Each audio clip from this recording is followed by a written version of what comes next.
everyone, welcome to our YouTube channel Warriors Classes.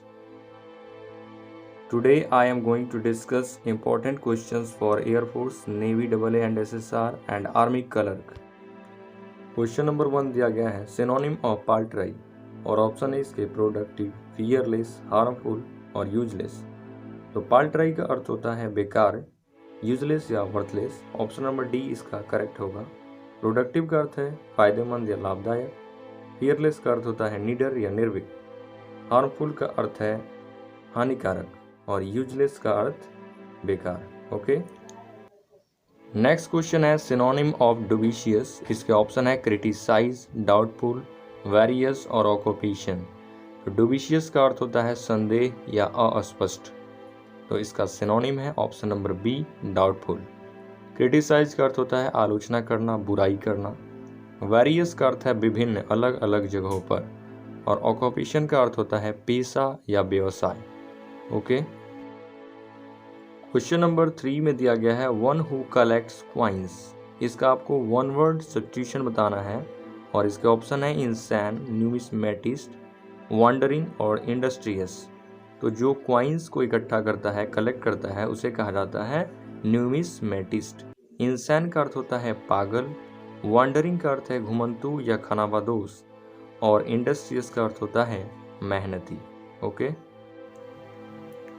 Question number 4 दिया गया है art of beautiful handwriting और इसके ऑप्शन है कैकोग्राफी, कार्टोग्राफी, कॉलीग्राफी और हिस्ट्री। देखिए, जो ब्यूटीफुल हैंडराइटिंग की जो आर्ट होती है उसे कहते हैं कॉलीग्राफी। ऑप्शन नंबर सी इसका करेक्ट है।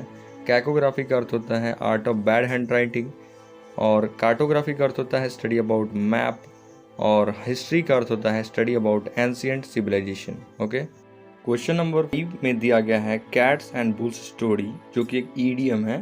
तो इसका मीनिंग आपको बताना है। पहला ऑप्शन है कंप्लीट फेलियर, सेकंड है अनट्रू स्टोरी, थर्ड है इमोरल और फोर्थ है डिफिकल्ट सिचुएशन।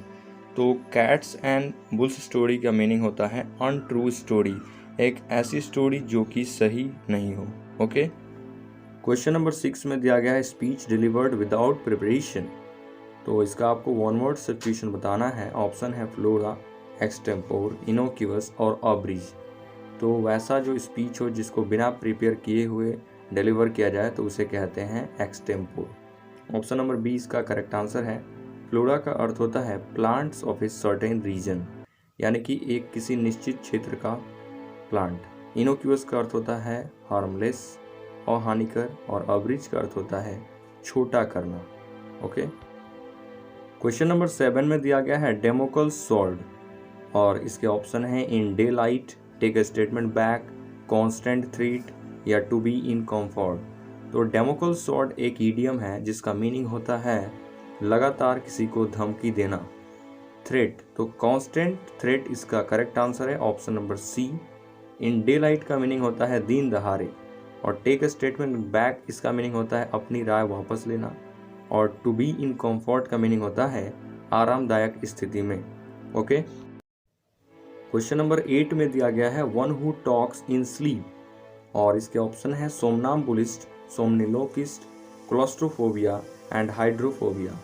तो ये जो है इसका आपको वन वर्ड बताना है जो सोए हुए बातें करता है। One who talks in sleep, तो इसका करेक्ट आंसर है ऑप्शन नंबर बी सोमनिलोकिस्ट।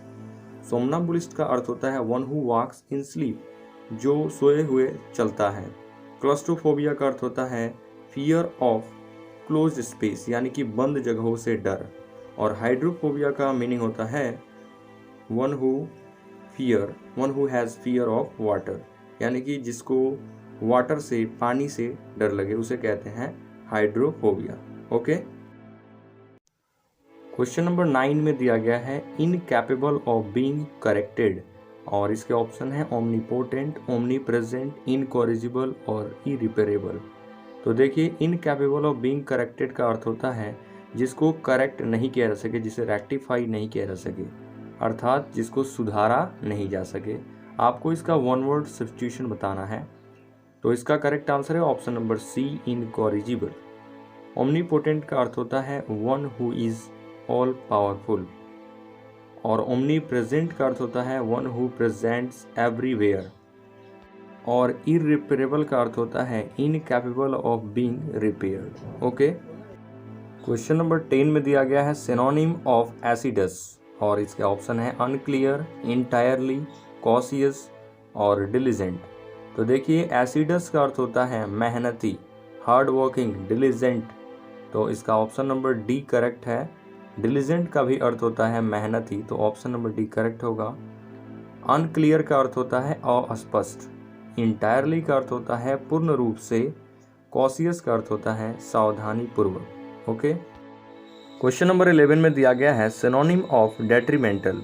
इसके ऑप्शन है पनिश, अनइम्पॉर्टेंट, हार्मफुल और कंफर्ट। तो देखिए डेट्रीमेंटल का अर्थ होता है हानिकारक, इसका सिनोनिम है option number C harmful. Harmful का भी अर्थ होता है हानिकारक। फर्स्ट ऑप्शन पनिश का मतलब होता है सजा देना, अनइम्पॉर्टेंट का अर्थ है अमहत्वपूर्ण, और ऑप्शन नंबर डी में दिया गया है कंफर्ट जिसका अर्थ होता है आराम। ओके, क्वेश्चन नंबर 12 में दिया गया है to show a clean pair of heels. इसके ऑप्शन है to hide, to escape, to follow और टू इग्नोर। तो देखिए to show a clean pair of heels एक ईडियम है और इसका मीनिंग होता है टू स्कैप यानी कि भाग जाना, टू हाइड का अर्थ होता है छुप जाना, टू फॉलो का अर्थ है पालन करना और टू इग्नोर का अर्थ होता है अनदेखा करना। ओके, क्वेश्चन नंबर 13 में दिया गया है सिनोनिम ऑफ प्रोलिफिक। इसके ऑप्शन है इफेस, रेप्रीमैंड, फ्यूटाइल और प्रोडक्टिव। तो देखिए प्रोलिफिक का अर्थ होता है लाभदायक, फ्रूटफुल या प्रोडक्टिव, तो इसका ऑप्शन नंबर डी जो है वो करेक्ट होगा। प्रोडक्टिव का भी अर्थ होता है लाभदायक। ऑप्शन ए में इफेस दिया गया है जिसका अर्थ होता है मिटाना, एडिट करना। रेप्रीमांड का अर्थ होता है डांटना और फ्यूटाइल का अर्थ होता है बेकार, वर्थलेस या यूजलेस। ओके, क्वेश्चन नंबर 14 में दिया गया है सिनोनिम ऑफ एडिक्वेट और इसके ऑप्शन है नेसेसरी, सफिशिएंट, रिपोज और एडिशनल। तो देखिए एडिक्वेट का अर्थ होता है पर्याप्त मात्रा में, तो इसका सिनोनिम होगा option number be sufficient. Option a necessary का अर्थ होता है आवश्यक, रिपोज का अर्थ होता है रेस्ट करना, आराम करना, और एडिशनल का अर्थ होता है अतिरिक्त, एक्स्ट्रा। ओके, क्वेश्चन नंबर 15 में दिया गया है a view of an area in all directions. तो इसका आपको वन वर्ड सब्स्टिट्यूशन बताना है। इसका ऑप्शन है पैंथियोन, पैंथीस्ट, पैनोरमा और पैनेसिया। तो इसका अर्थ है कि एक ऐसा व्यू जिसमें सभी एरिया के सभी डायरेक्शंस को कवर किया जाए। तो देखिए इसका आंसर होगा option number C panorama. Pantheon का अर्थ होता है a temple dedicated to all god. Pantheist का अर्थ होता है one who believes in every religion, और पैनेसिया का अर्थ होता है cure for all diseases. Okay, question number 16 में दिया गया है सिनोनिम ऑफ अबेंडन और इसके ऑप्शन है ग्रीड, वेरी, एंग्री और फॉरसेक। तो देखिए अबेंडन का अर्थ होता है त्याग कर देना या छोड़ देना, तो इसका सिनोनिम है option number D forsake. Greed का अर्थ होता है लालच, वेरी का अर्थ होता है कॉशियस, सावधान, और एंग्री का अर्थ होता है गुस्सा। ओके, क्वेश्चन नंबर 17 में दिया गया है सिनोनिम ऑफ फॉरबिड। इसके ऑप्शन है वैलिएंट, प्रोहिबिट, वेग और बेनिवोलेंट। फॉरबिड का अर्थ होता है रोक लगाना या प्रतिबंध लगाना, जिसका सिनोनिम है प्रोहिबिट। ऑप्शन नंबर बी इसका करेक्ट होगा। वैलिएंट का अर्थ होता है बहादुर, जिसके सिनोनिम होता है कोरेजियस और हेरोइक, और ऑप्शन सी है वेग। वेग का अर्थ होता है अनक्लियर और अस्पष्ट, और बेनिवोलेंट का अर्थ होता है दयालु, जिसके सिनोनिम है काइंड और टेंडर। ओके, क्वेश्चन नंबर 18 में दिया गया है स्पॉट द एरर। इसके ऑप्शन है neither the students nor the teacher was in their class. Option D है नो एरर। तो देखिए आपको इस सेंटेंस में एरर फाइंड आउट करना है। तो आपको पता है कि नीदर नॉर किसी भी सेंटेंस में आए तो उसमें वर्ब और प्रोनाउन लास्ट वाले सब्जेक्ट यानी कि नियरेस्ट सब्जेक्ट के अकॉर्डिंग यूज किया जाता है। तो इसमें फर्स्ट सब्जेक्ट है स्टूडेंट्स और सेकंड है द टीचर।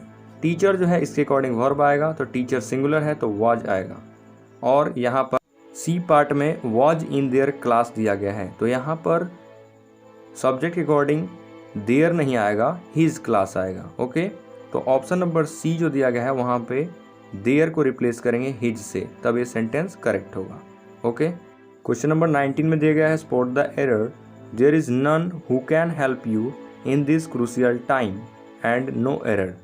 तो देखिए इस क्वेश्चन में जो दिया गया है नन के बाद हु एक रिलेटिव प्रोनाउन है जो कि नन के बाद यूज नहीं किया जाता है। नन ऑल और द सेम, इन सभी वर्ड्स के बाद हमेशा रिलेटिव प्रोनाउन दैट का यूज किया जाता है। तो फर्स्ट पार्ट में एरर दिया गया है, आप यहाँ पर हु को रिप्लेस करेंगे दैट से तो ये सेंटेंस करेक्ट हो जाएगा। There is none that can help you in this crucial time. Okay, question number 20 दिया गया, spot the error. I hate sitting besides him as he always smells of garlic and no errors. तो देखिए इस question में error है option number B में। यहाँ पर जो बिसाइड्स दिया गया है, इस वर्ड का मीनिंग होता है के अलावा या के अतिरिक्त, इन एडिशन टू, जबकि यहाँ पर सेंटेंस का अर्थ है के बगल में। आई हेट सिटिंग बिसाइड हिम यानी कि उसके बगल में बैठना मुझे पसंद नहीं है, क्योंकि उससे एक लहसुन गार्लिक जैसी बदबू आती है। तो यहाँ पर यूज होगा बिसाइड्स के बदले बिसाइड। ओके, तो ऑप्शन नंबर बी में एरर है। आप यहाँ पर बिसाइड्स को रिप्लेस कर देंगे बिसाइड से। बिसाइड का अर्थ होता है के बगल में और बिसाइड्स का अर्थ होता है के अतिरिक्त। Okay, so friends, subscribe our channel and like this video, share with your friends and comment your views। आज के लिए इतना ही। जय हिंद।